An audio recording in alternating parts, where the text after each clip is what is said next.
measures of vaccination rate, but they ada temporality. So dia ada cause and effect. Learn about cause and effect tadi kan. Oh sorry, ada bunyi lesung Lesung siapa tu? Lesung bibi saya. Sorry, bunyi pula. Recorded lah tu. Okay. Rumah kecil macam tu lah dengar semua. Okay. Okay, look into cohort first. Okay, first is the cohort selection. We are towards inclination to cohort study. Sebab perkataan cohort ni dia digunakan banyak. Cohort of patients, cohort ni, cohort student. But whatever it is resembles of a homogeneous group. Dia lebih kepada homogeneous group ni. Kalau dia nak study kat sini. Okay, kita cakap ni dulu. Both cohort should be free of the disease. Because and then usually in cohort by right you have at least 2 points of measurement. Kuat pula ni lesung. Oh so sorry. Kalau ganggu cakap aduh. At least 2 points of measurement. Kalau you ambil satu sahaja, bila you design ni, apply punya design nanti if you take just one, a snapshot at that particular moment is cross-sectional. Okay? So cohort ni mesti at least ada baseline where the cohorts are free of disease, okay?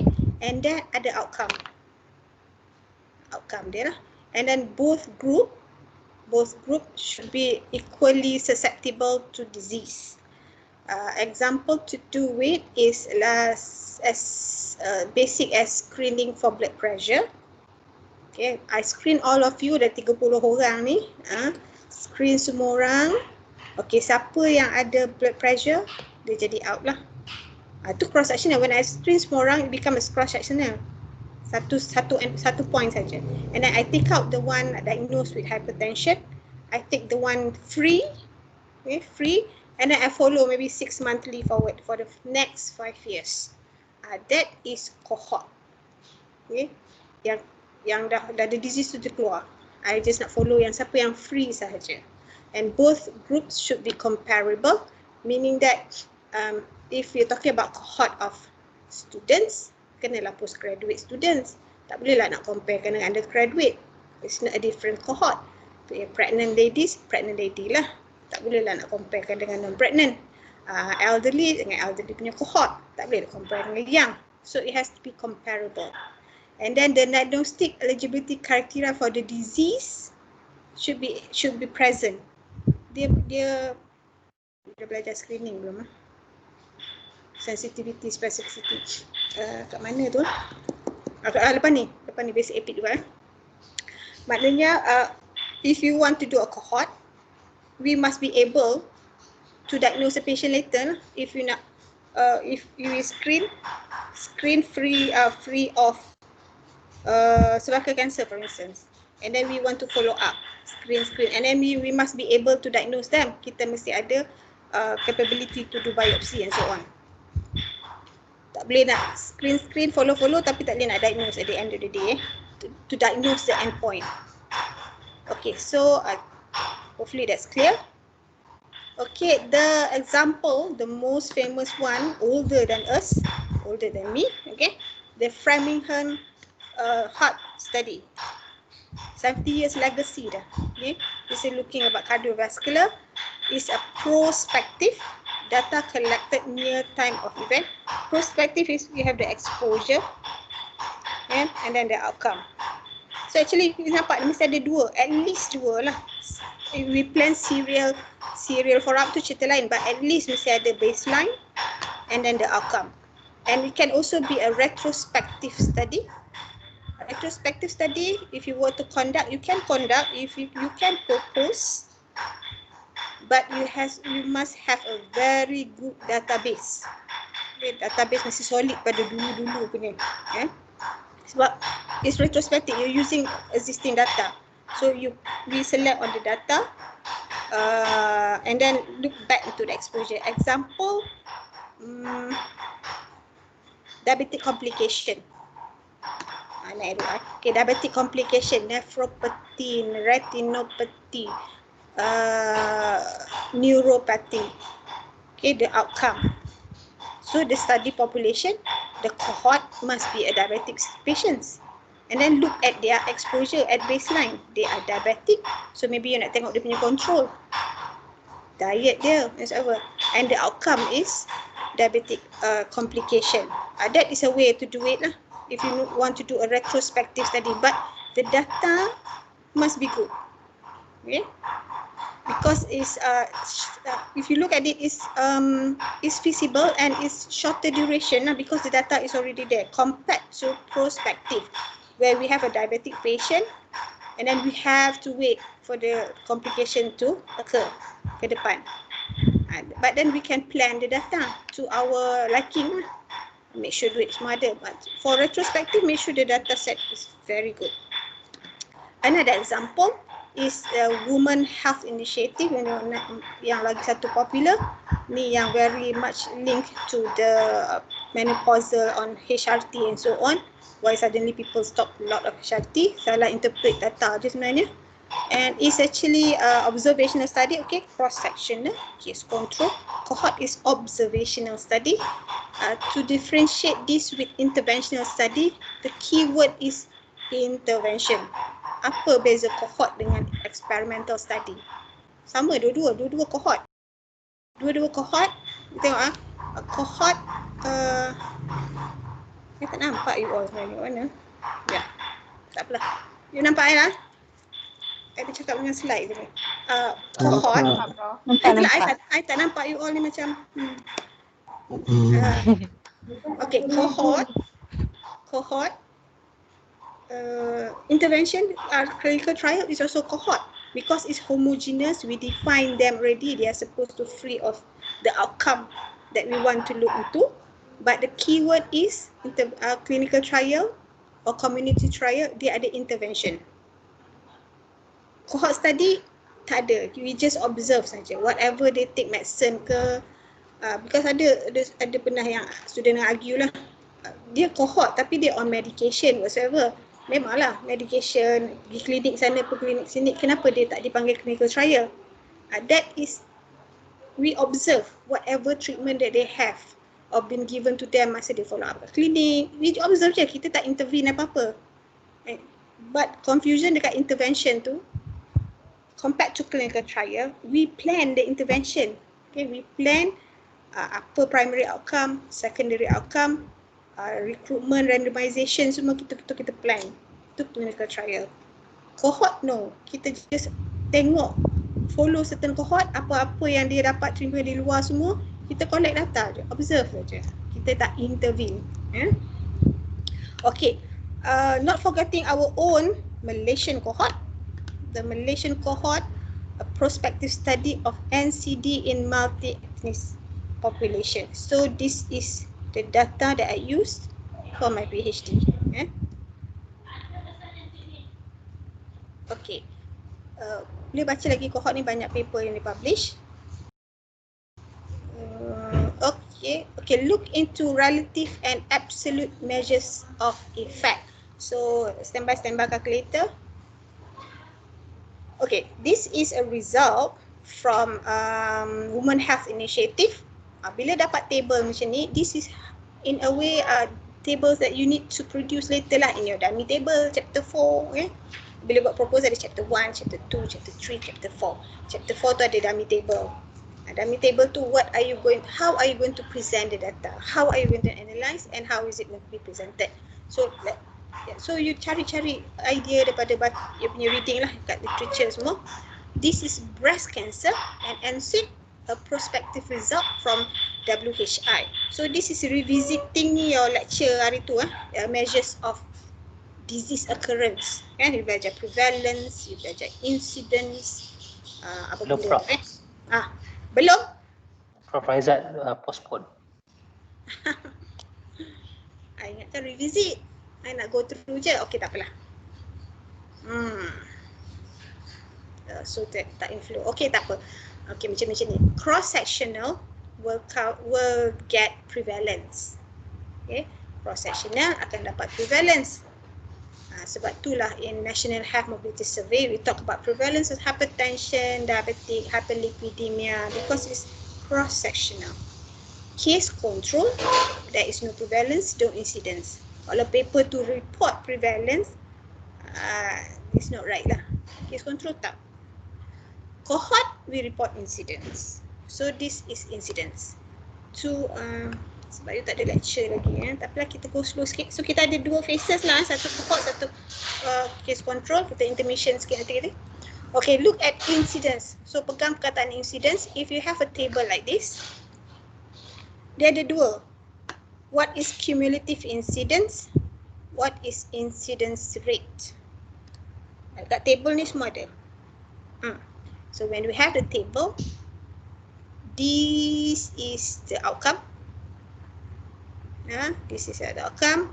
This is the N. I nak highlight a few things. Kenapa N ni italic? Kenapa nak N?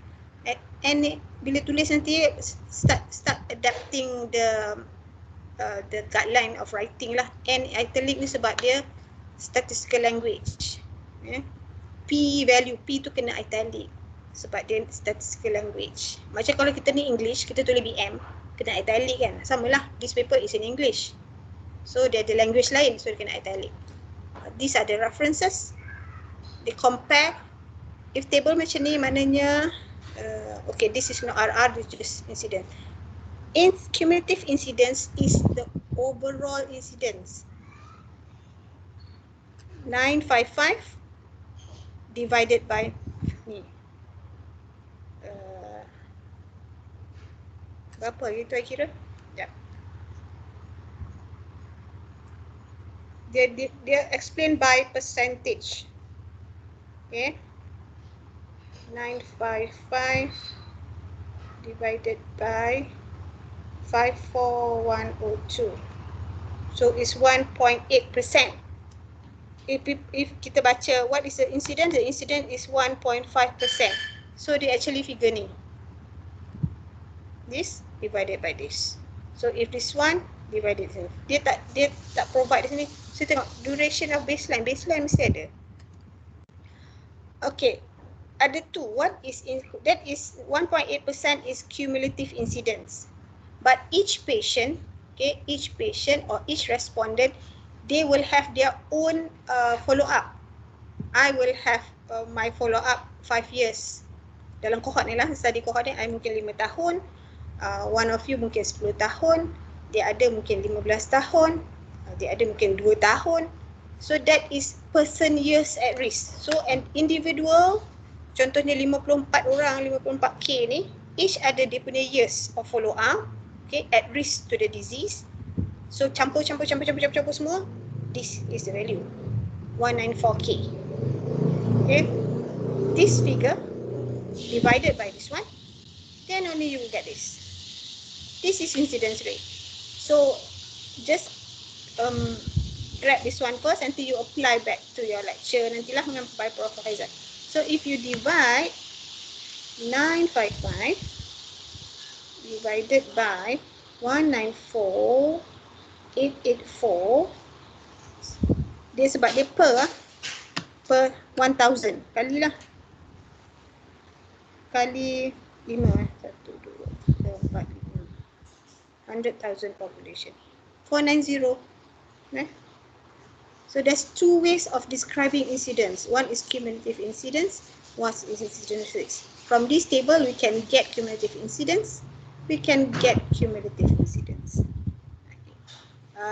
Depends on data. Okay.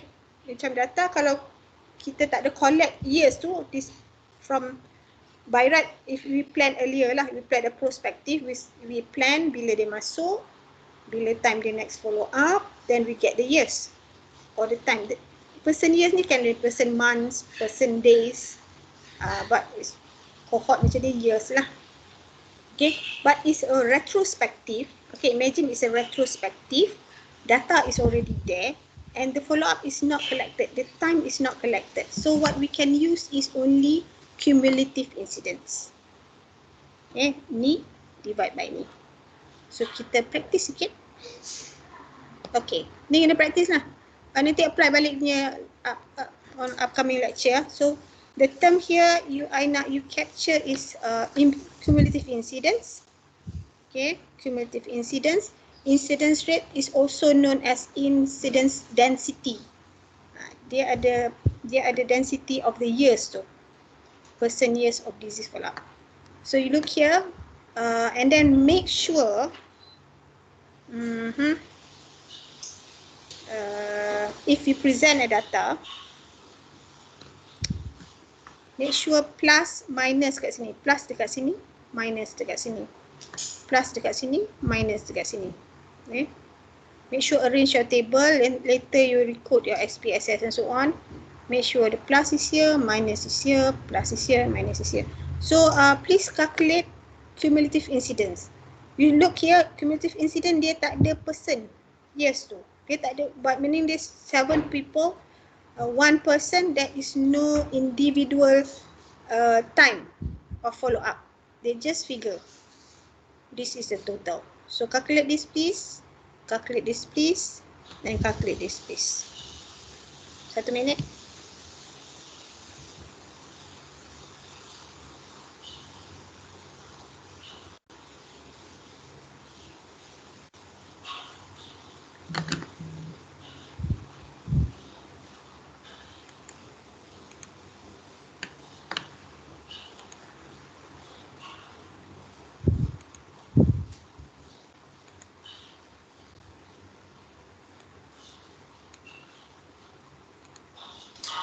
Nampak ke yang mengganggu? Sekejap. Sekejap ada kecil.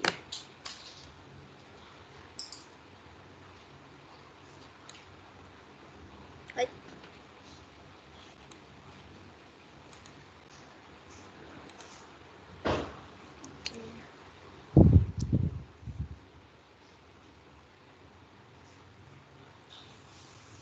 Sekejap Bentar calculate tu, calculate dulu.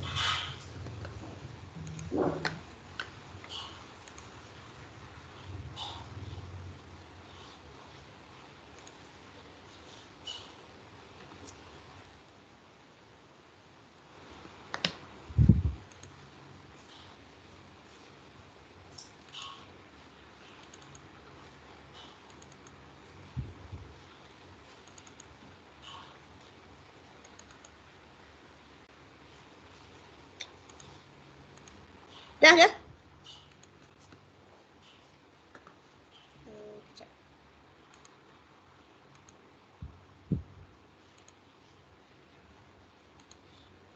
Mana you kan? Okay.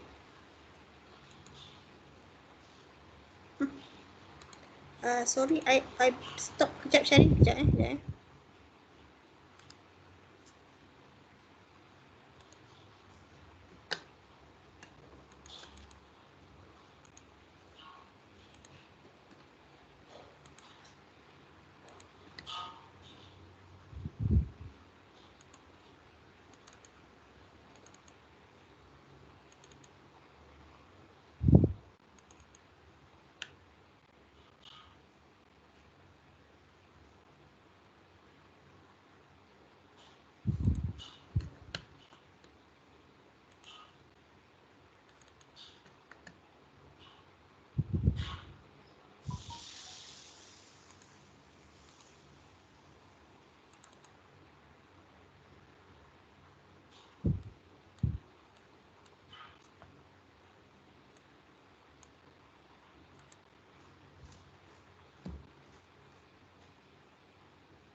ada pula answer kat sini. Okay. So answer sama tak?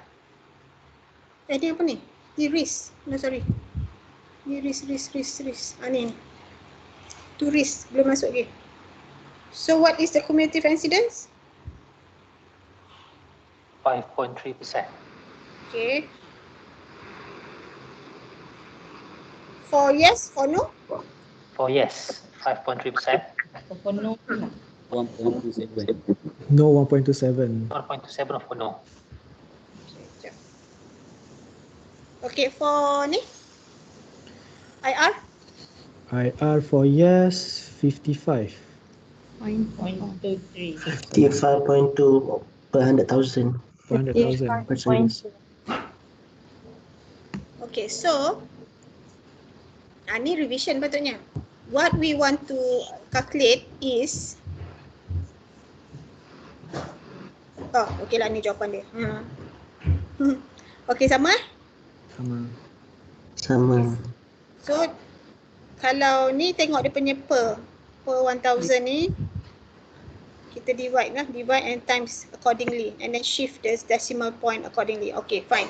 So hold on to this. This is risk, this is rate. Okay. It's just to differentiate. This is talking about cumulative incidence. This is talking about rate. Bila ada rate tu kata incidence rate, we expect to see a person years punya value lah. If not, just the incident is 5.3%.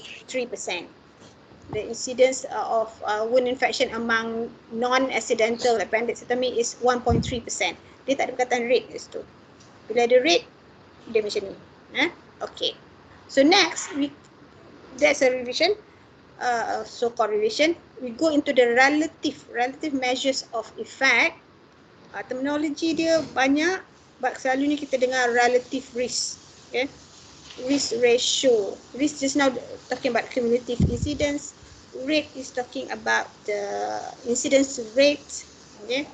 Yang ni relative duduk depan pula, ni ratio duduk belakang. Relative risk, relative ratio. So there's a lot of terminology used in literature, but basically talking about the same thing. Depends on depends on dia kira apalah, the cumulative incidence or rate. Okay. Sekejap.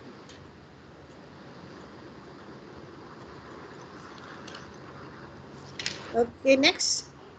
Okay, let's calculate risk ratio, rate ratio. Okay, calculate this is cumulative incidence among the exposed, yes, over, it's a ratio over non-exposed. So this divided by this divided by this. So, okay.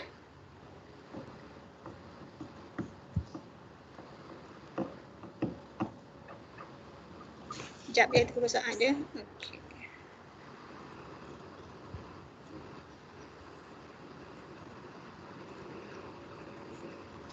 Apa bagi bawah ni? Belum bagi kat 27 kan?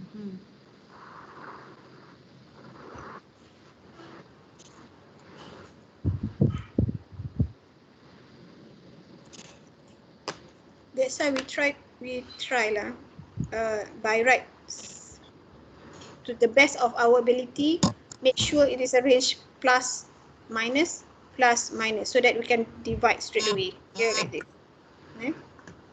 Okay, answer for risk ratio? 4.2. Okay, 4.2. For cumulative, for rate ratio? Mak ada dulu.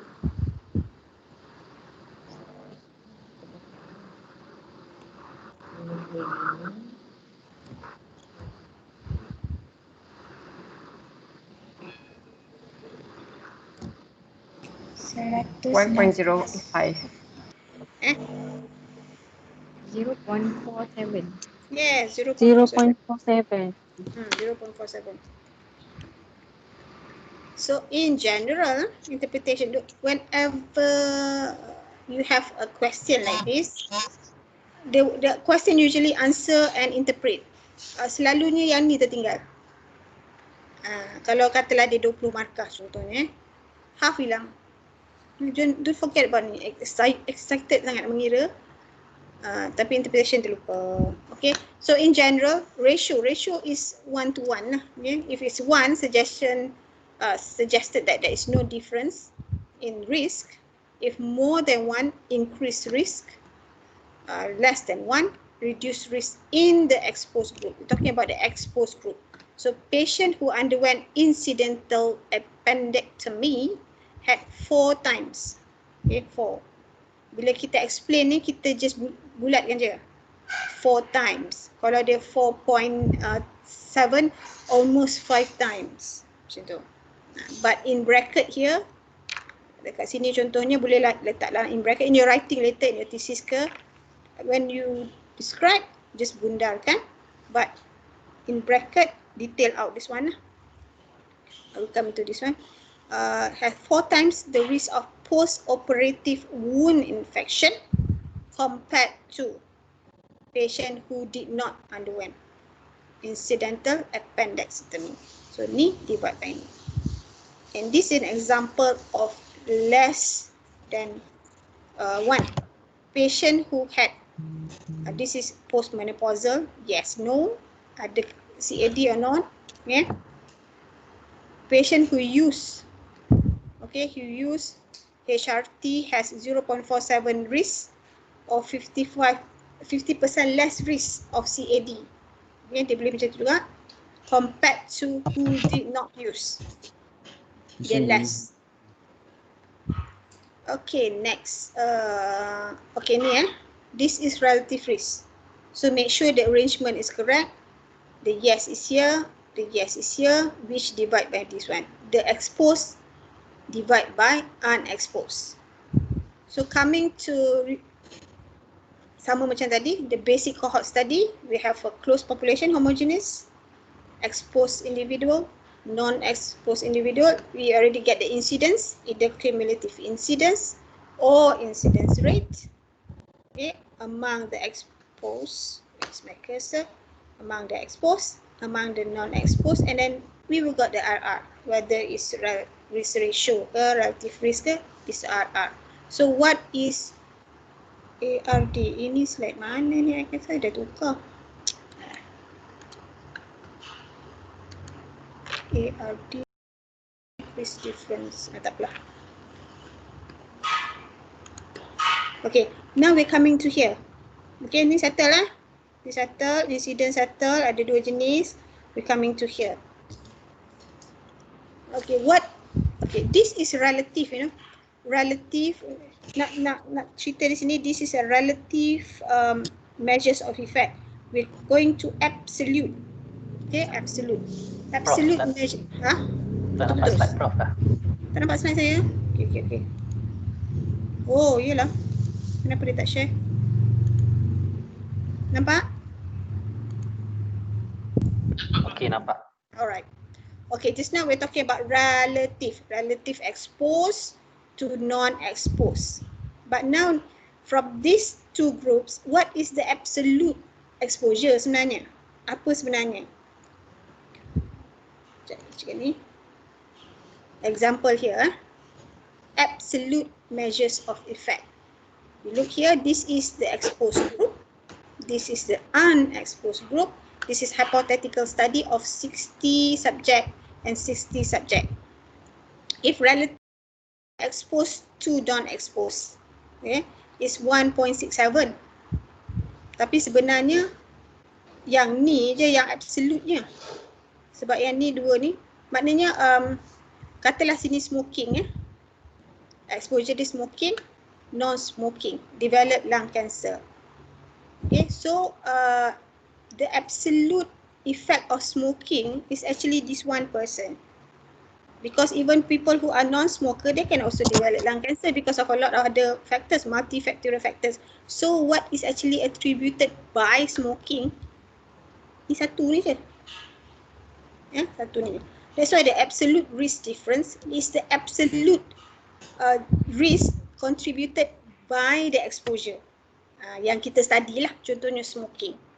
That's why it's minus 0.5, minus 0.3. So 2% is the absolute effect of smoking. Why do we need this value? Another example. Again, hypothetical. Same. Let's say here lebih sikit. Okay, ada 40 orang, 24 orang. So if you look, it's just relative risk, sama je. Sama relative risk. But we want also as attributed by tu supaya kita boleh buat control measures. Maknanya if you look into a lot of factors, smoking, katalah lung cancer, Okay, katalah cardiovascular disease. Cardiovascular exposure banyak. Ada smoking, ada diet, ada physical activity. Ada yang boleh control lah contohnya. So, if looking at relative measures saja tak cukup. We want to look for which factor have the highest absolute risk so that we can target our intervention. Kita nak fokus smoking dulu ke? Kita nak fokus exercise dulu ke? Which one? That is the absolute lah. So here, because just to show here, if just look into relative risk, dia tak ada beza. But we need to look at the absolute risk difference. So example kalau kat sini for cardiovascular, dia say smoking kat sini, diet kat sini. So nak fokus smoking dulu ke? Nak fokus diet? Fokus lah diet dulu. Okay, that is absolute measures. But for absolute measures, ni yang tadi depan tadi ARR, yang tadi tu absolute risk difference, so sama je. I rasa dah betul kan, slide bertukar balik kot. Absolute risk reduction ARR versus attributable risk. Okay, so ni tadi talking about ni ARR ni sebab sini ARD, samalah ARR. Memang banyak gunakan terminologi lain-lain because this is what you're going to see. Bila baca literature, ada ARD, ada ARR, ada attributable and so on. So, what is the difference and what is used? It's actually sama. Okay, ARR, attributable risk is synonym, but the application is slightly different. For ARR, usually they apply in study of clinical trial. Clinical trial. Clinical trial tadi kan cohort kan? It's actually cohort with intervention. Cohort is cohort with observation. So look here. So in a trial, ni trial ni. Incidence rate. Okay, bila ada incidence rate je, dia ada percent years. Okay, incidence rate. We focus on here. ARR is actually the same for attributable risk.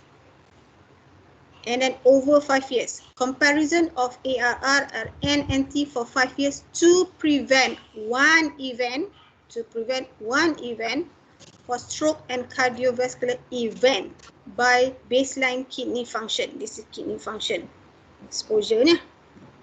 But dia ada intervention dia ni. Okay, intervention because talking about treatment. So ARR here is used to get the number to treat. It is the reciprocal 1 over ARR. So to prevent one major event of major cardiovascular event among patient with ni baseline ni, you need to treat 11. 11 patient to prevent one event. Also, that is the use of ARR in clinical trial. So what about attributable risk? They are synonym. So bila dia digunakan? Attributable risk is more towards incidence, disease incidence. Here they don't really talk about incidence. They talk about the number to treat. Okay, but we are interested in the incidence. So we use attributable risk. So attributable risk is the extent of disease incidence. Okay, that is attributed to the particular exposure. Macam tadi lah kan, kita cakap exposure ni bagi berapa persen. Exposure smoking berapa persen. So kita nak target disease incidence. Treatment dia nak target lain. Dia nak target reduction of disease. Kita nak tengok exposure ni mana yang akan menyebabkan disease yang tinggi. Lain sikit. But they actually synonym. Maknanya the minus tu sama saja. Exposure, incidence exposure minus incidence non-exposed.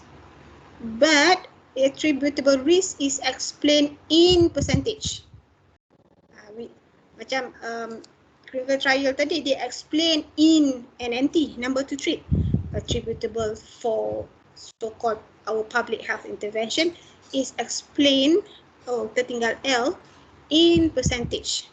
Or the other name is attributable proportion.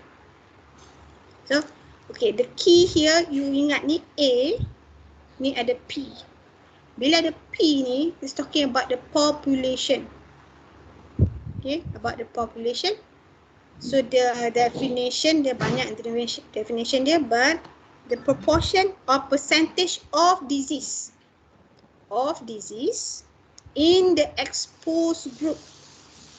Okay, tak ada P in the exposed group attributed to the exposure. So the percentage of lung cancer just now, example, attributed to smoking is how many? If P, percentage of disease in the population, semua sekali, exposed, non-exposed, is attributed to the exposure. Okay, ni formula dia lah. Kita kan dah dapat RR tadi, RR minus 1 divided by RR. Yang P, the exposure among the disease. Exposure among the disease, sebab tu kena tengok table tu betul-betul.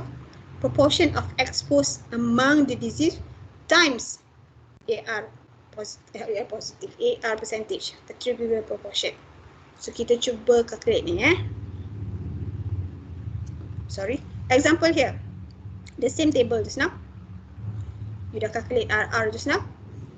Attributable risk explain in percentage. So calculate AR, attributable proportion, and population attributable risk percentage. Attributable risk percentage, population attributable risk percentage. So please calculate dalam 2 minit, seminit pun cukup sebab semua dah ada dah ni. So ni pandang betul-betul lah. Okay, calculate Okay.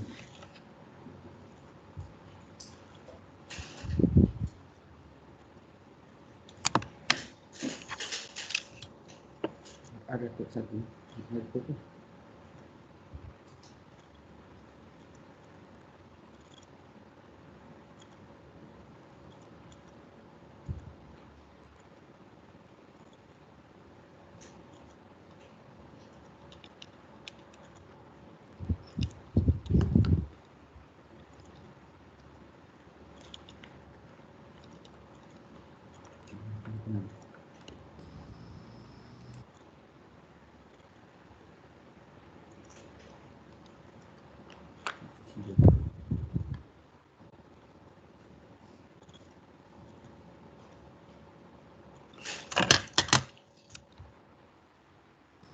Prof, Yep.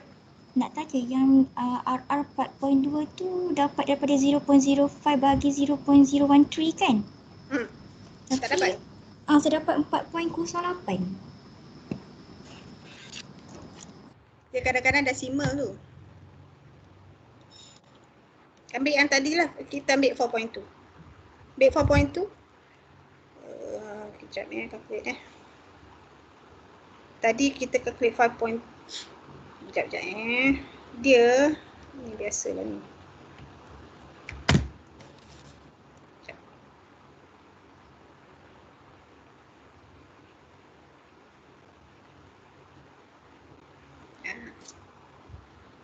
Sebab tadi kita calculate by 5.34 divided by 1.27. Bila beralih desimal tu, dia akan beralih sikit lah kat sini. Tadi by percent. Tak apa. Just for this exercise, use this one. 4.2 je.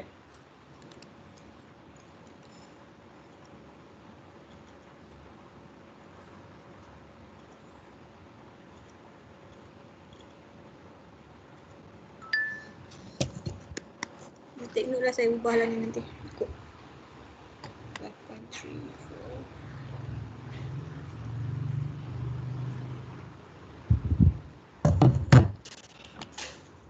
Dah ke?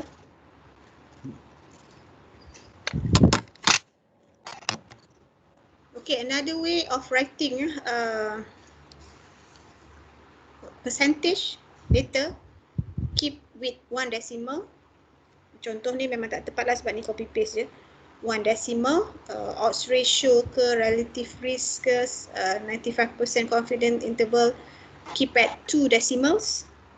P P value 3 decimals. Okay. Tu writing standard international writing sekarang. Basicnya macam tu. Nanti ikut journal dia akan ikut journal masing-masing. Tapi itulah dia. Percentage 1 decimal, 2 for the rest except for P value. P value 3 decimals. So bila you present your data tu cantik lah, kemas. Okay, apa dapat? Dapat tak? Dia akan beralih sikit kalau decimal tu beralih. So basically around macam ni lah. So bila soalan macam ni, I kena buat skema jawapan a few decimal. Sebab lain. Tapi asalkan konsep dia betul. And interpretation betul. So dapat tak? 76% for AR percentage. Okay. For PARP, 66.5%. Dapat So WI just now is wound infection. AI is incidental appendectomy. So the interpretation is about the exposure, the attribution of the exposure towards the disease. So 76%, let's make a 76% of wound infection among the exposed group. Okay, among the exposed group here, contributed to appendectomy. So how much we can prevent, in other way, cara lain juga, about how much you can prevent wound infection is 76 if we can avoid incidental appendectomy. Itu another way of interpretation. So here is the P, remember the P is the population.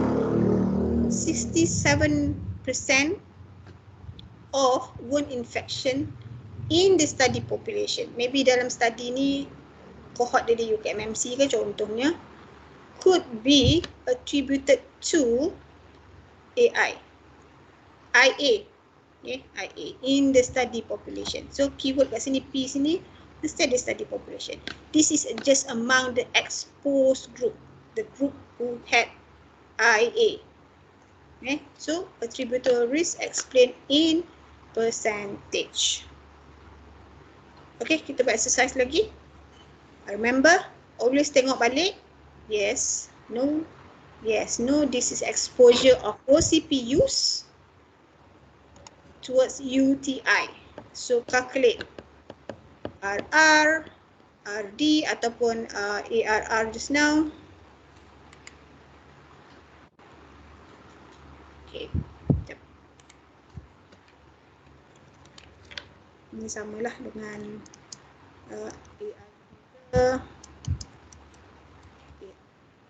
sama. So calculate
So RR dapat berapa?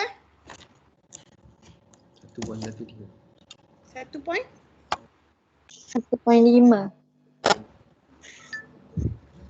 Kuranglah dia all about decimal points lah. But dia start dengan 1 lah, bukan 2 mesti ada 1. 1 point something. 1.39. Okay. The difference?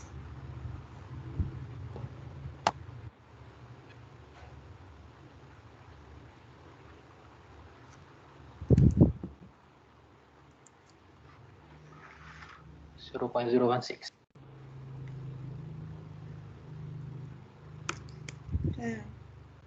Susah juga kalau I tak fixkan figure dia. Okay, it's all about the decimal, but ada. Ini silap sikit ni. Oops, sorry.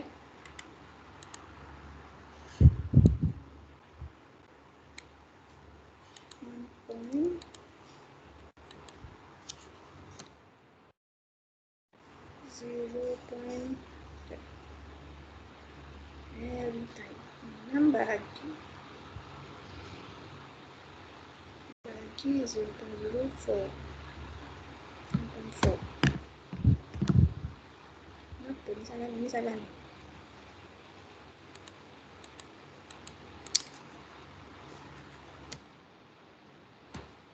Okay. Difference is tolak. 0.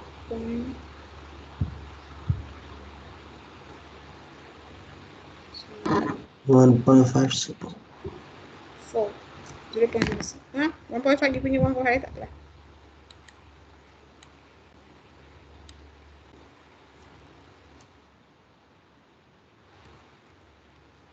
Ini dapat tak?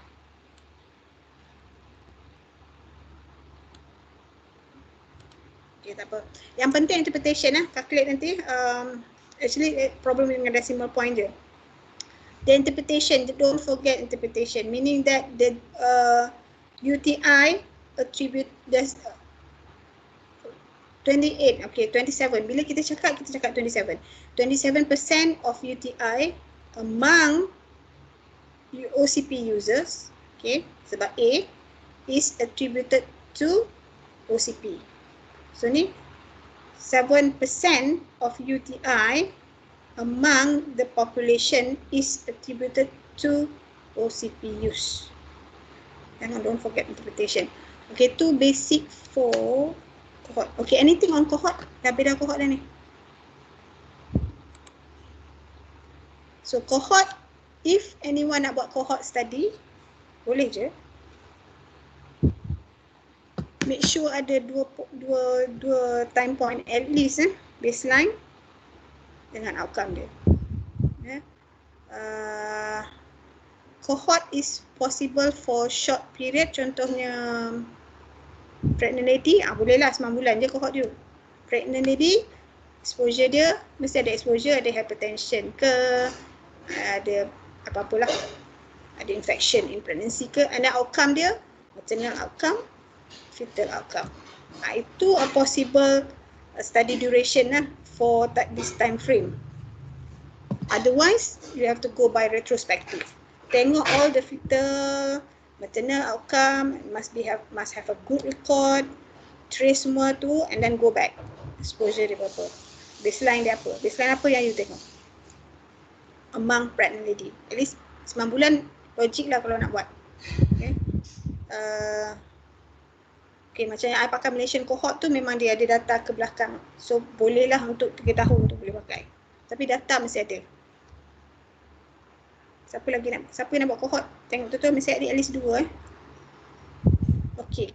Case control cross-sectional arti yang paling banyak yang you buat at this particular moment lah. This particular time of program sekarang ni mungkin banyak case control or cross-sectional ke atas. Okay. Another case cohort apa yang hari tu student nak buat?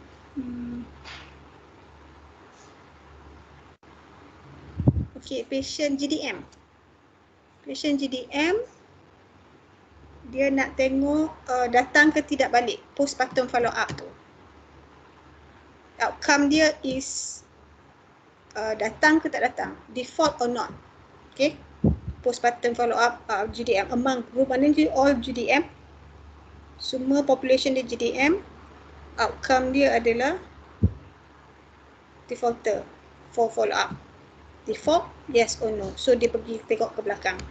Apa baseline dia?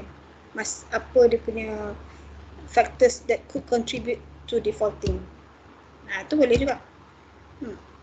Tapi tak proceed pula ni tadi tu. Siapa yang dapat tajuk lah? Siapa nak dapat tajuk tu? Okay, tapi the pick cut tu mesti solid lah informationnya sebab dia retrospektif kan. Because factors among defaulting ni bukan mothers punya issue saja. Dia ada husband punya issue, family punya issue, banyak. Kalau just mother je dia tak solid.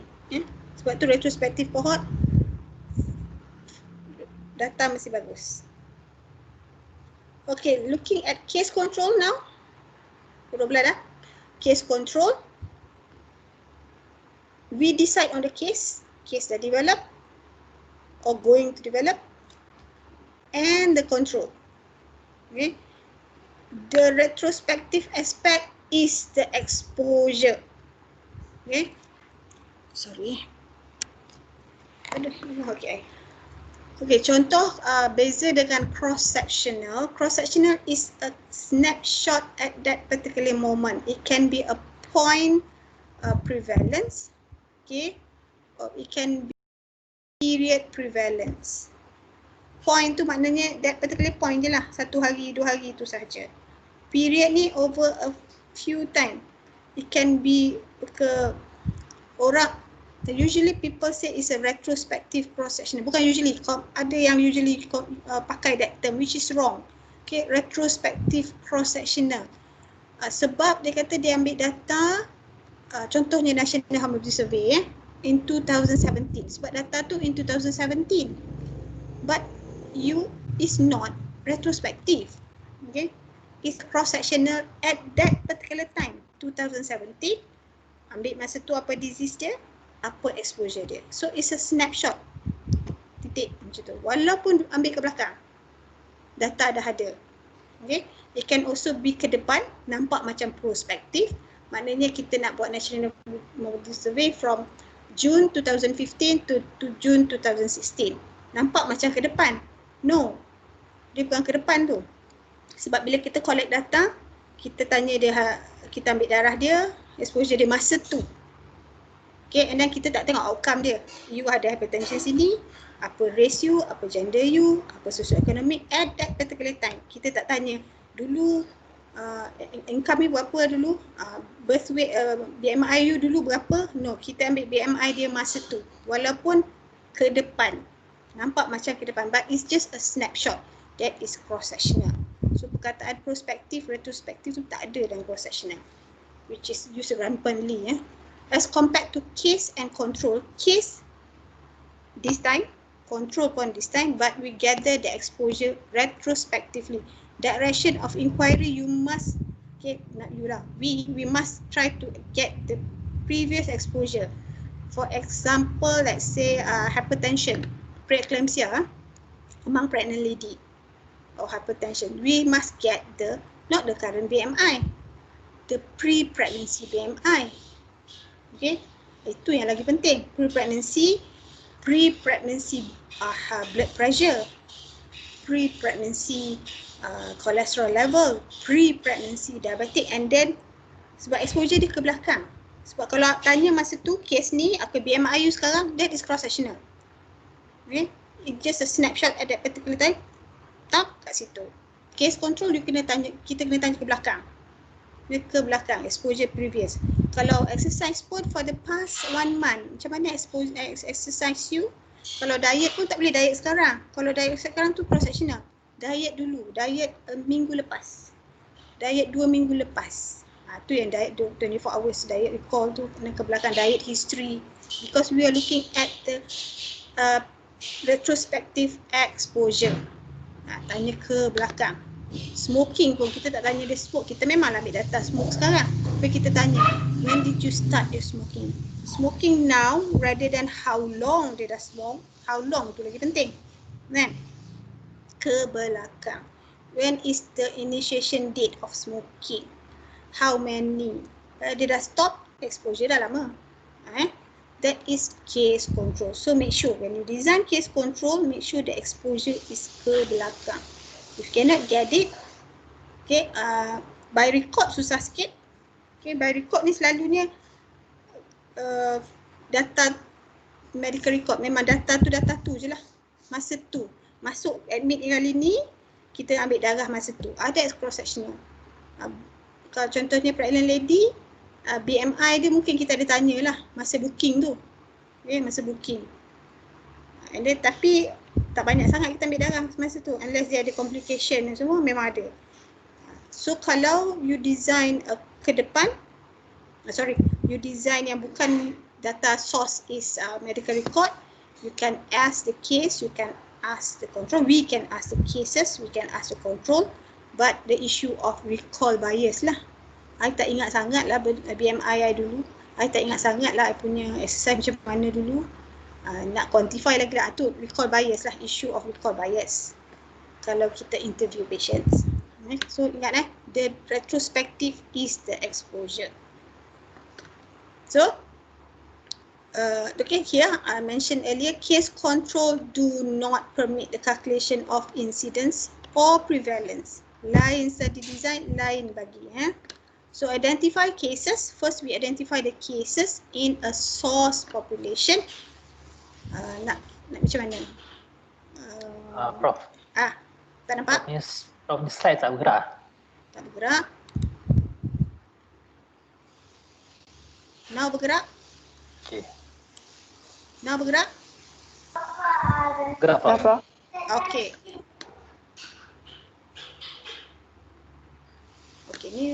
Ni overall lah. Identify the cases in a source population. Usually the cases ni kita susah sikit lah nak random. Sebab case control ni for so-called rare disease. Kalau kita random sample dia, nanti you masuk sampling method and so on, mana nak dapat case, nama pun case sikit. So we have to just select whatever we want. But the non-case or the control, the best is to select randomly. Example,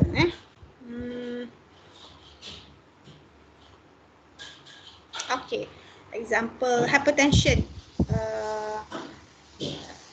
Hypertension cross-sectional lah sambil kita tahu lah case control.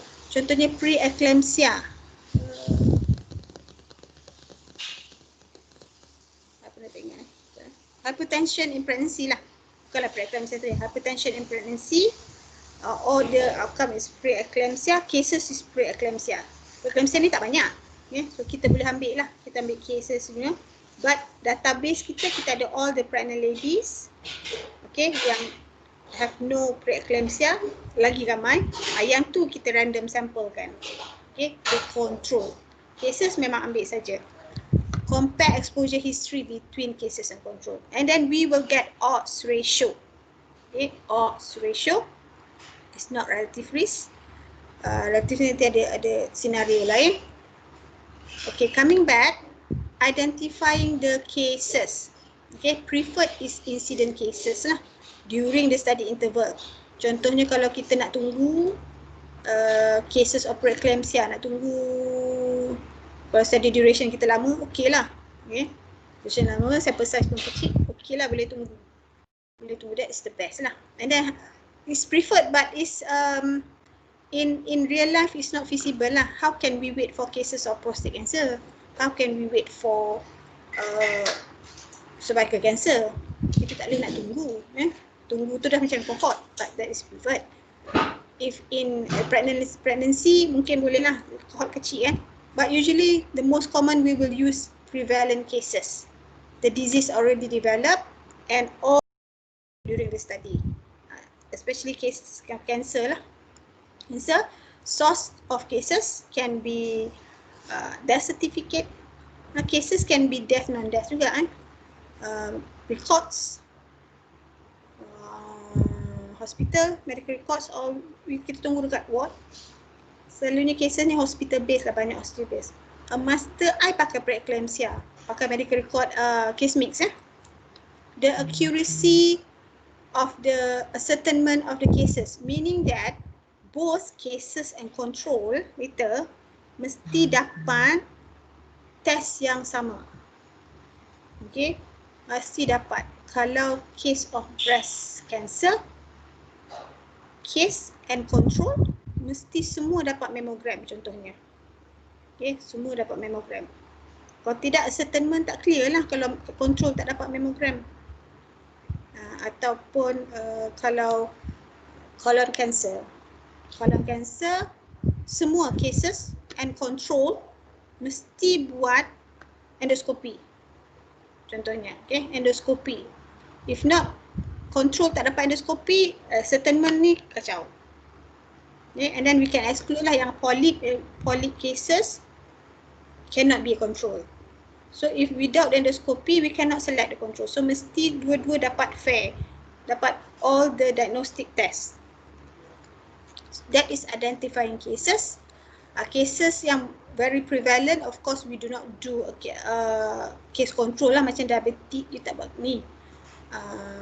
Hypertension kita tak buat case control. Okay, mungkin complication of diabetic maculopathy ke, okay, mungkin that is case and control. Boleh. Okay. Problem with case and control bukan problem lah. The issue that we need to really look into is the control. Okay.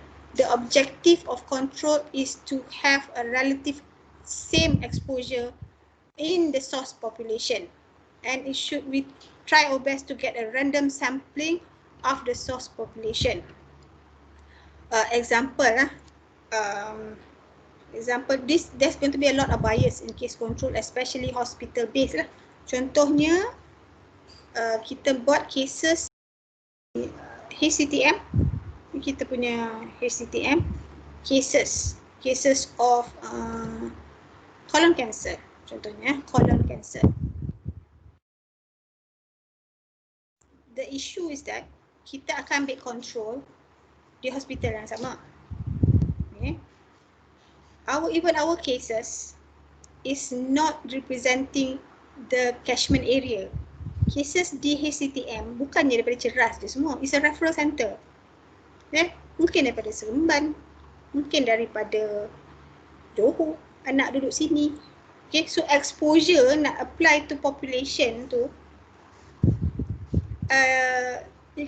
ada bias kat situ. And then control pula.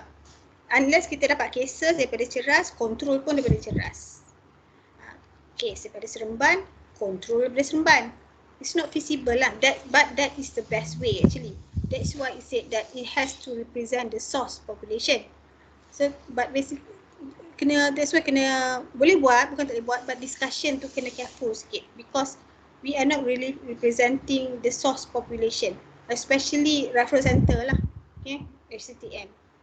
Kita tak boleh nak represent Ceras. Sepatutnya HCTM ni represent Ceras, cover Ceras area or Hulu Langat area. But because patients are being sent, they just can represent cases in HCTM. Kita tak boleh postulate to Ceras population or exposures. But exposure, kita actually cancer ni kita nak cari exposure kat luar. Exposure in the terms of diet ke, in terms of air pollution, water pollution. But dia kena discuss tu dalam konteks hospital sahaja. So control pun kita tak boleh nak matchkan sangat by the source population. Bukan tak boleh lah, bukan tak boleh buat lah, boleh buat, but kita kena discussion part tu kena discuss lah. So macam ni, if using hospital based cases, by right kena random sampling catchment area. That's the best. That is why here ada banyak paper community control preferred to hospital control, because cases ni by right representing the population. Okay, representing population. Okay, best case scenario lah, HCTM ni memang cover Ceras saja. Cover Ceras, bukan referral center, memang ambil case Ceras, Hulu Langat saja. So control pun daripada situ. So tu best case scenario. Okay. Choices of control bla bla versus community. Kalau ikut paper ni, community control is the best lah. Maknanya kita represent the population. That's why few studies dia buat dua control. cases, dia buat hospital control, dia buat community control. Because hospital ni dia tak dapat represent sangat population if hospital control. So the principle here is the study base, okay, that all comparison must be made within the study base. Yes, within the study base. If possible, case seremban, control seremban, sorry. Okay, case ceras, control ceras. The population, confounding factors kena tengok. Confounding factors ni example age, gender, contohnya ini kita tengok pada matching nanti ya. Comparable accuracy in ascertainment. Example just now, kalau colon cancer dua-dua mesti dapat endoskopi. So this principle if adhered to a study reduce selection bias, confounding and information bias. Okay, selection bias ni selection of the case and control just now. Confounding, we go into that a little bit. Information is how we diagnose both groups. In principle, yes, if possible kita try buat, but of course it's limited by resources and time. But we discuss in our discussion section accordingly. Jangan tiba-tiba nak postulate to the population, postulate to Selangor population contohnya. Tak boleh lah. It's just a community hospital community tu saja. Sebab kes daripada situ, control pun daripada situ. Dah daripada socio-demografik, socio-ekonomik dia pun berbeza-beza. Sebab semua referral kan, banyak referral. Okay, this is source of exposure just now. Talking about exposure, just now what case and control. Yeah, just like I said, interview, dia ada banyak recall bias. Patient tak ingat. Birth weight weight dia berapa, so recall bias lah. Medical record, information bias, very limited, apa yang ada sahaja. Kadang-kadang tak ada pre-pregnancy height and weight pun.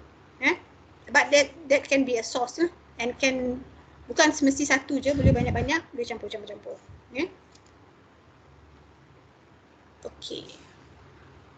Number of control per case to get maximum efficacy is 1:1 because it involve analysis later. One unmatched case control line analysis sikit, match case control. Okay, bukan, this is not talking match. Number of cases 1 to 2 line sikit analysis dia. But if the cases are too rare, okay, rare sangat-sangat, selalunya genetic cases lah. Genetic cases dia kena ada rare.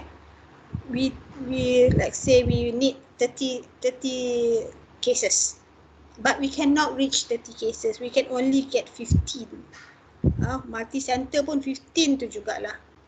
To increase the power of the study, increase this control. 1 to 2, 1 to 3, 1 to 4. But by right tak boleh lah. Kalau banyak kita baca lab work dia banyak ni, tak sampai 1 to 1 pun. Dia punya control tu sikit. Dah lah cases tak sampai the calculated sample size. Control pun less than 1. And then tak discuss accordingly pula, which is wrong actually. Okay, because it's not comparable. Precision tak sampai, power of study pun tak sampai. So that is another way to go to increase the power of study. If we cannot reach the calculated sample size of cases, increase the number of control. Up to 4 sahaja. Okay, lebih pada tu membuang masa, membuang tenaga, because the precision of the power tak affect after 4. Dia plateau. Power dari situ je lah. So up to 4 sahaja. If we reach the sample size, the calculated sample size, tak perlu pun increase number of control. Unless we cannot reach, then we consider increasing the number of control. Okay, issue and matching just now. Okay, yang community control, hospital control is talking about the study base. Matching is talking about the confounders.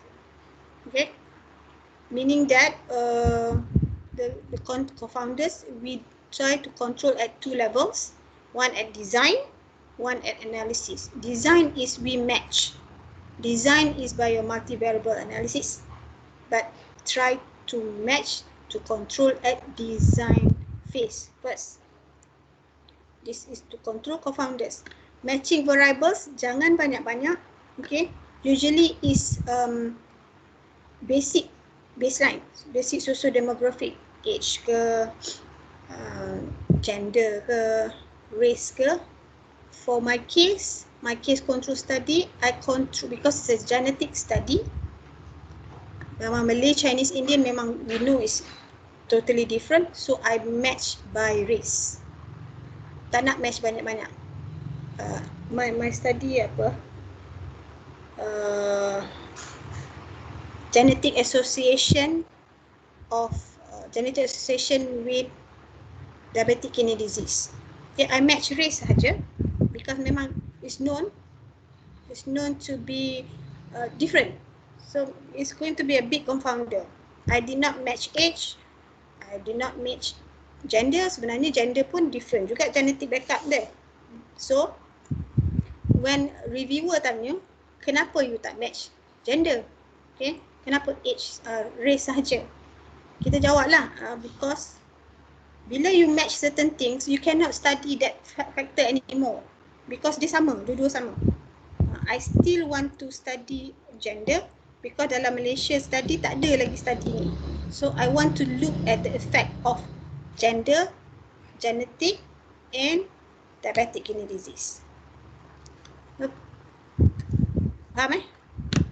It can be matched by individual, one-to-one, okay? One-to-one, or by frequency. Maknanya 15% of the cases is under 20, 15% in the control is also under 20. Terbuang sini. But do not overmatch. Bila you overmatch, susahlah nak conduct. Mana you nak check control? Control adalah susah. Okay, kalau katanya nak semuanya you nak match by age, mesti 5 ke dalam umur 15 tahun, umur 30 tahun mesti plus minus. Okay, satu cukup, jangan banyak-banyak. Analysis pun complicated. For example, under case control, if kita buat in hospital base, usually kita try to match the treatment. Treatment ni janganlah lama sangat kan. So mana cases of colon cancer, dia dapat treatment or dia dapat diagnostic within 5 years of the cases. Because treatment will change, diagnostic or intervention, instrumentation procedure akan berubah maybe dalam 5 tahun. So kita matchkan by duration. Apa by duration? Jangan nak one to one terus, memang tak boleh lah. Maknanya patient admit hari ni, control mesti hari ni juga. Tak boleh. Bukan tak boleh, susah. Mana nak cari. So try to match as close as possible. Admitted within the 5 years or 2 years. Maknanya consultant pun tak berubah lagi. Budget hospital pun tak berubah sangat lagi. Macam tu lah, match by that. Boleh. But don't overmatch. Bila overmatch, analisis susah, and then factor yang you minat tu tak dapat tengok lah. So avoid overmatching. Match only factors is already known. Contoh macam my genetic study, race known. So I don't want to look at race anymore. Okay. Male and female is known, but I want to see what is the effect between male and female. Nak tengok, still nak tengok. If you match, you cannot analyze anymore. Okay. Obtain power, ni kita discuss just now, power by increasing the number of control and try to generalize the control by having more than one type of control. Maybe it's a population, community based or hospital based. Okay, itu basic case control lah. Okay, come last kali, measures of association to get the odds ratio. Basic analysis. This is example of one control sahaja. That's why I said just now, make sure you arrange plus here, minus here, plus here, minus here. It will affect the odds ratio calculation.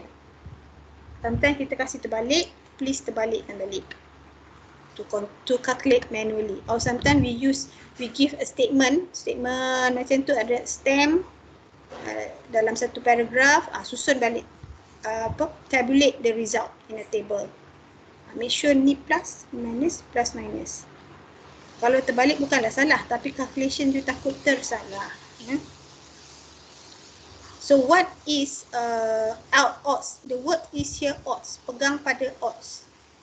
Odds of exposure of cases towards the non-exposed. Nampak Odds of exposure among cases. Odds of exposure among the control. So odds of expose A. Okay, odds of expose among cases towards the non-exposed. So A over C. Odds of exposure among control is B over D. Okay.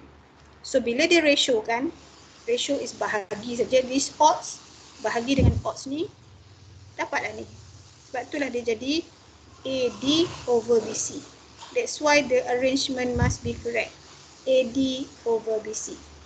So the odds dia bukan relative risk. It's not relative A bahagi BD, B bahagi BC macam tu. Jadi odds of the cases of exposed over non-exposed, odds of exposed among control over the non-exposed. Dia odds sahaja. Interpretation sama, lebih kurang sama, but perkataan odds tu maintain in odds. You cannot use risk in odds ratio in case control because we're not talking about relative risk, we're talking about odds.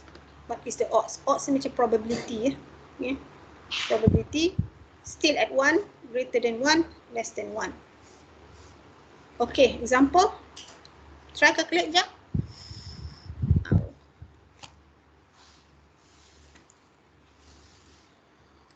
Calculate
dah ke? Dah loh, kau.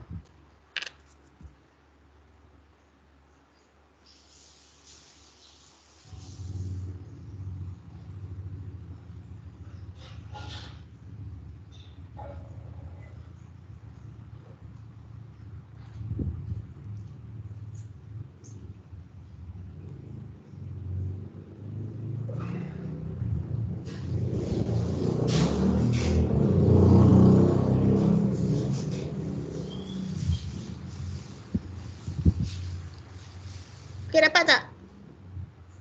Dapat apa? Dapat Jadi tu sama lah.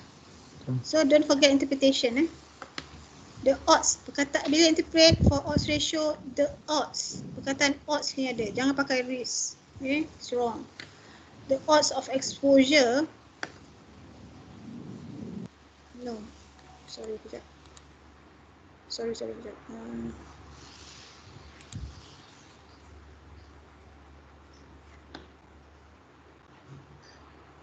Okay, please ignore yang nombor 1 ni.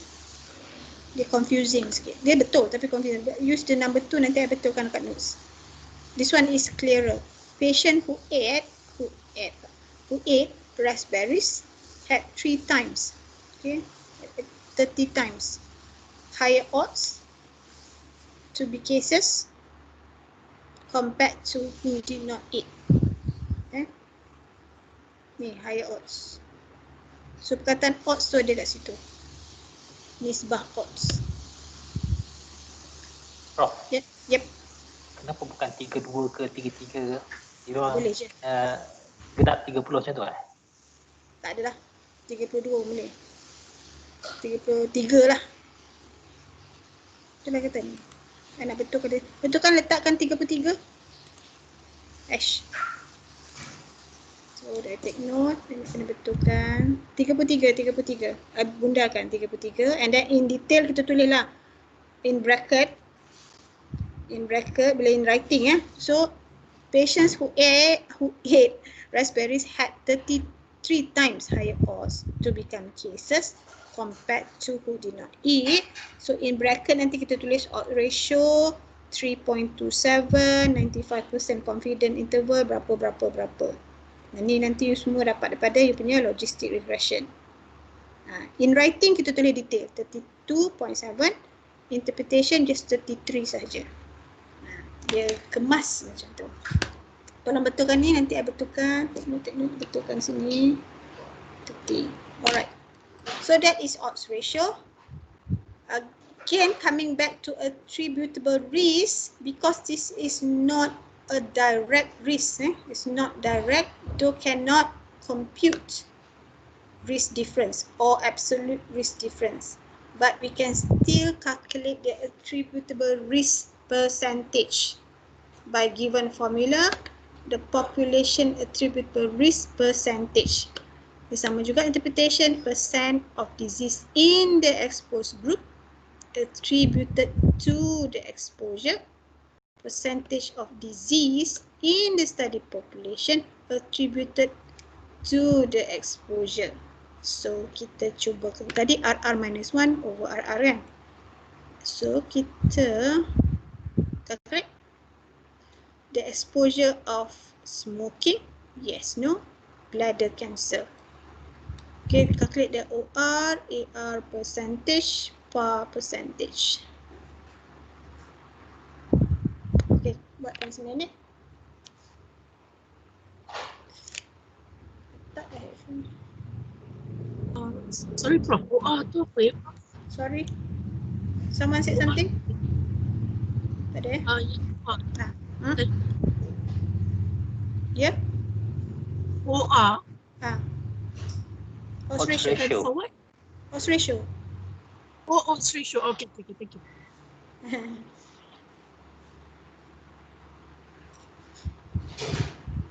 Remember AD over BC.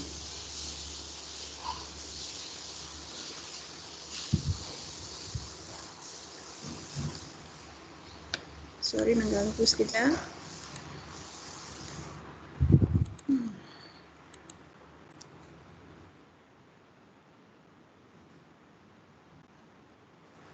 Hai, ada kopi salin slide lain. Kenapa ni tak betul?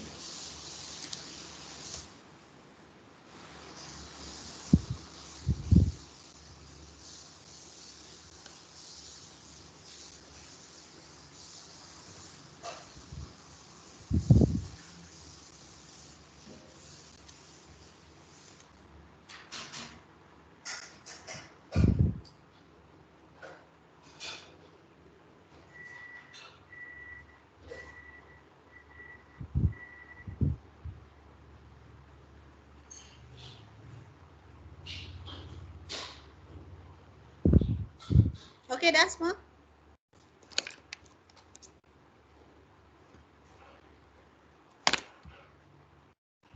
Dapat tak?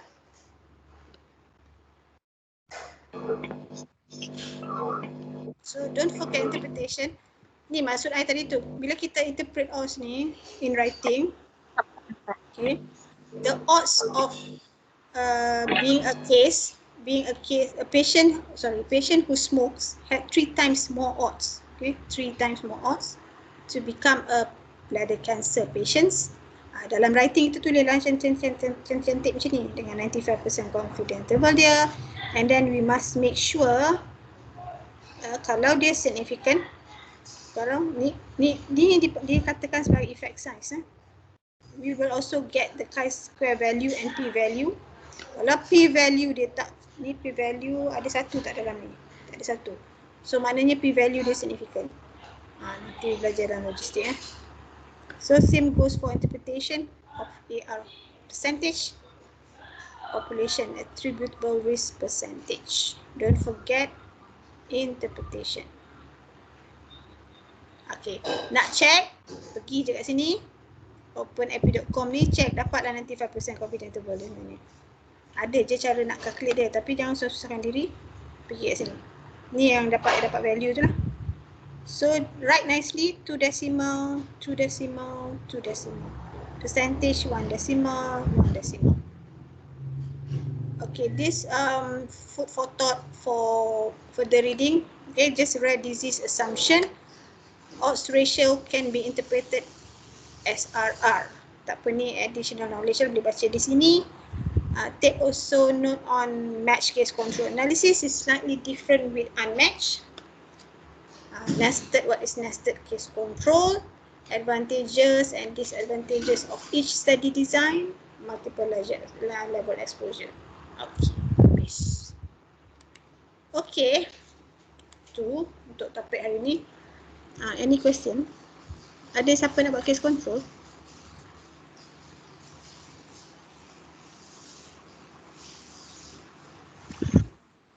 Prof, sorry Prof. Saya Tina Karin daripada PJD Kuala Langat.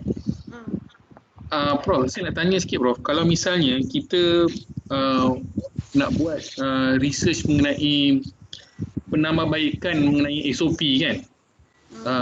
Penambahbaikan mengenai SOP dan kita tengok sama ada kita punya penambahbaikan tu berjaya ataupun tak. Maksudnya kita buat macam implementation. Yang tu dikira sebagai clinical trial ke Prof? Walaupun kita hanya nak test sama ada SOP yang kita implement tu berjaya ataupun tak Prof?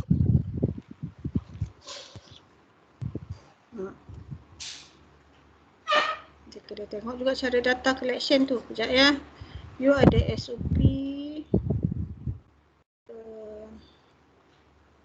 Okay. You nak tengok effectiveness kan? Apa yang outcome you nak measure? Macam contoh saya nak buat untuk defaulted tracing untuk pesakit tuberkulosis, yang mana sebelum ni defaulted tracing ni hanya akan activated selepas kita buat manual documentation dengan menggunakan borang tendi tu. Jadi saya nak mengelakkan kemungkinan orang-orang yang mengisi borang tendi tu tak sampai ke PKD. Jadi kita gunakan digital teknologi dengan maksudnya kita menggunakan WhatsApp. Maksudnya pusat rawatan tu dia kena inform kepada pejabat kesihatan daerah apabila mereka dah mengisi borang tendi tu. Maksudnya dia buat real time communication dengan menggunakan WhatsApp. Itu je. Lepas tu dia punya outcome ialah defaulter menurun ataupun tak. Okay, there's two ways of doing it lah. Okay. Kalau you nak buat trial, you kena buat trial betul. Ataupun you buat repeated cross sectional. Macam trial ni, dia mesti sama orang, kan? Maknanya the same population, and then you kasih intervention, the SOP tu, and then you defaulted. Can you hear me? Kejap, keluar daripada sini. I off ni kejap dulu Boleh Prof. Tak best, dah tak nampak you. Tak best. Okay. Kalau trial, cara data collection tu you kena jelas. Kalau trial, the same person, dia ada pre and post. You buat macam tu tak? Maknanya orang ni it doesn't look like a trial lah. You boleh buat series of cross-sectional. You cari perkataan tu, repeated cross-sectional. Maknanya in year 2, okay, you implement let's say 2018 to 2020 dah implement the SOP contoh. And then you mesti ada data, kena ada 2 point juga untuk tunjuk the effectiveness tu. The effect, bukan effectiveness. the effect. Sebab kalau trial kita pakai effectiveness. Contohnya in year 2000 to 2002 tak ada buat lagi SOP ni. It's a cross sectional. Berapa banyak defaulter? Okay, and then you repeat another cross sectional. It's a series of cross sectional in the year SOP tu dah implement. Tu you nampak rate dia tu turun.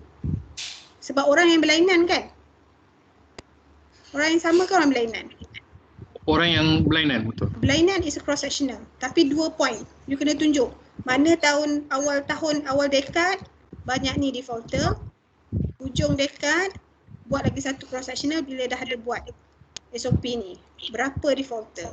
Tapi nak cerita effect je. Tak boleh nak kata effectiveness sangat. Effectiveness ni dia trial. Mesti orang sama pre and post. Kalau SOP tu baru kita nak try, maksudnya SOP tu dah ada, macam saya baru nak cuba implement yang Patient study tu kan? penambahbaikan lah, maksudnya ada yang lama punya saya cuma nak top up macam tu kau. Mesti ada outcome dia. Apa masalah yang lama tu? Borang Yang, kan okay, maknanya dua jugalah cross sectional yang lama dengan borang lama contohnya. Berapa defaulter? Okay. And then you buat yang baru, borang baru, berapa defaulter? Orang lain-lain kan? Orang lain-lain, yes. Orang lain-lain kan? So berapa defaulter? Dia boleh relative comparison aje lah macam tu. Okay bro. Mana satu borang lama, satu borang baru. Tapi you see cross sectional. Okay. Thank you bro. You bacalah repeated cross sectional. Tak sebab ya. Okay. Thank you bro.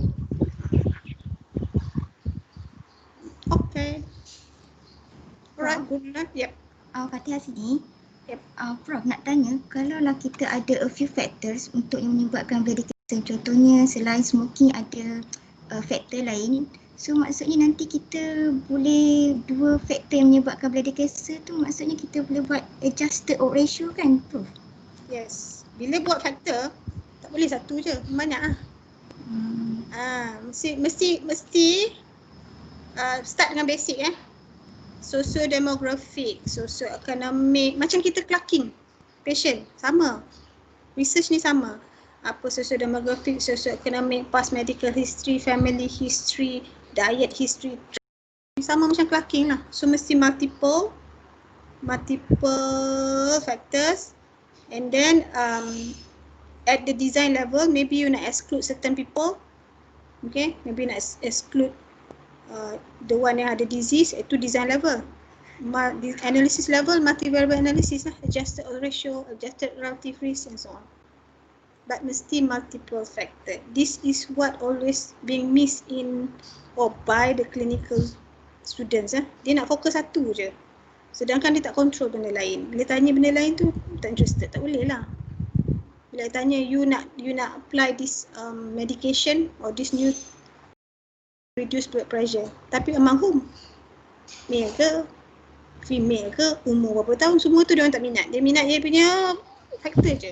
But we don't do that Tanya student kita baca tu. Mesti tengok semua lah, kita dah besar. Semua faktor ni semua. And then bila faktor tu you nak study, kalau dah common, apa faktor baru yang you nak study? Tu contribution you. You kena cari contribution you tu. Okay. Prof, David Prof.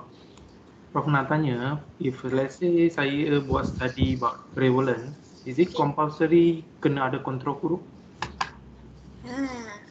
Prevalence ni memang ada control dia, tapi kita tak panggil control, kita panggil comparative group dia. Contohnya, I buat cross sectional among you all you all ada berapa, 30 kan? 30. I measure blood pressure. Dan siapa yang yes, hypertension, siapa no. No tu is a comparative group. Bukan, kita tak panggil control sebab dia bukan case control. It's a comparative group. Because analysis nanti, you nak ada nominator dengan denominator. Dalam denominator tu ada yes, ada no. Bila nak buat table, cross tabulation table nanti mesti ada plus minus kan? The minus tu is the no, is the comparative group. Bukan control, cross-sectional kan? Hi Prof, Jen here. Nak tanya something. Tadi ada satu slide yang belakang pasal 95% confidence interval. Tak faham lah Prof. Itu maksudnya kita boleh calculate sendiri ke the 95% CI? Bila kita report incidence rate dalam SPSS, dia tak ada bagi tu. Kita bolehlah pakai software tu. But if we conduct logistic regression atau Poisson regression, automatic memang ada. We ask for it lah. Dia akan ada. Kita dah set kan? Kita set. Kita boleh set. Kadang-kadang dia tak tick, kita tickkan dia.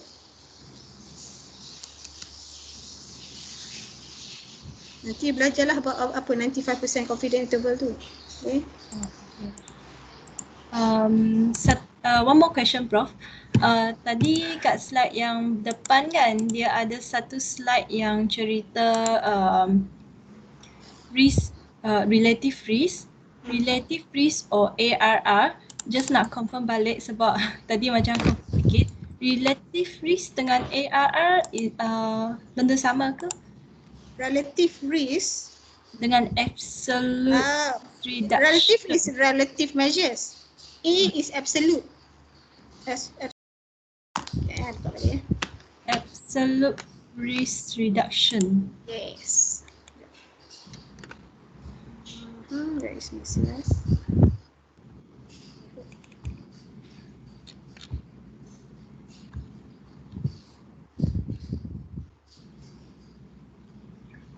Ni kan? Ya. Okay. Ya. Ni absolute difference or ARR. Dia tak sama. I nak differentiate. Nak masuk cerita lah sebenarnya ni. Nak masuk storyline. This is talking about relative measurements. This one, relative. Of exposed to non-exposed. Okay? These two things are sama. Okay, faham. Okay, sama. I nak masuk storyline ke ARR tu sebenarnya. Confusing Alright. So, example here just now lah. Is a relative. Now nak masuk story absolute risk difference or absolute risk reduction. Synonym. Okay. Okay? Thank you Prof, dah faham. Alright.